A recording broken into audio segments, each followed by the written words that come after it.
Friends, ఈరోజు పొంగల్ చేస్తున్నాను. ఇది దోశ రైస్, రేషన్ బియ్యం ఉంటుంది కదా, అది 1 గ్లాసు. ఇది మూంగ్ దాల్ హాఫ్. బాగా కడిగి మినిమం 1 అవర్ అయినా బాగా నానాలి. బాగా వాష్ చేసి ఒక 1 అవర్ బాగా సోక్ చేయాలి. వాష్ చేసి 2-3 టైమ్స్ కడిగేసి అప్పుడు సోక్ చేయాలి. ఇది మెడ్రాస్ పొంగల్ చేస్తున్నాను ఈరోజు. వాష్ చేసిన moong dal rice, dosa rice, water వేసాను, సాల్ట్ వేసాను. ఈ రైస్ కూడా వేసేస్తాను కుక్కర్లో. నేను దీంతో 1 రైస్ హాఫ్ మూంగ్ దాల్ తీసుకున్నాను కదా, దీనికి 4 వాటర్ వేయాలి. సో 1:3 అన్నమాట వేసి ఇది కట్టె పొంగల్ చేయాలి. ఇది మెడ్రాస్ స్టైల్ కట్టె పొంగల్. 1:3 వేస్తాము వాటర్. కొంచెం పసుపు వేస్తాము, ఇంగు కూడా వేస్తాము. వేసి ఒక మీడియం ఫ్లేమ్లో ఒక 4 విజిల్స్ ఇస్తాము. ఇలా వచ్చింది. దీంట్లో సాల్ట్ వేస్తాము.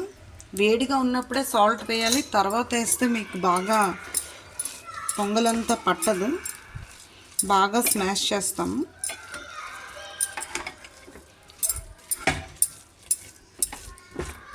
ఇలాగ గీ వేస్తాము. మస్ట్ గీ బాగా వేయాలి పొంగల్కి మట్టుకు. వేసి కొంచెం కాజు జీరా వేస్తాము.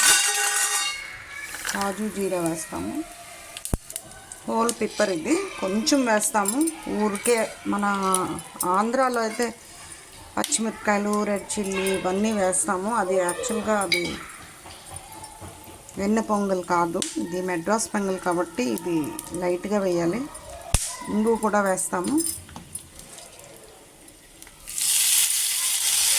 కరియాపత్తా, ఇది గ్రేటెడ్ జింజర్ వేసి బాగా కలుపుతాము. ఇంకా నెయ్యి చాలలేదు.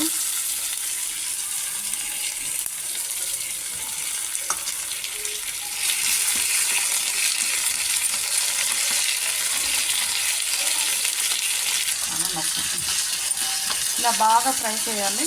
కాజు, పెప్పర్, కరియాపత్తా, జీరా, జింజర్, ఇంగువ, నెయ్యి మట్టుకు బాగా వేయాలి దీనికి.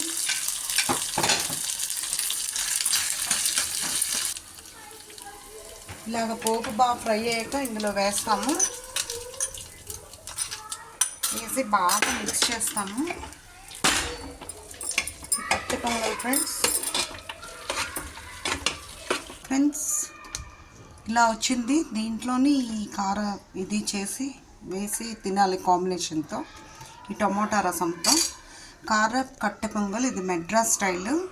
You also try at your home, friends. Thank you for watching. Thank you.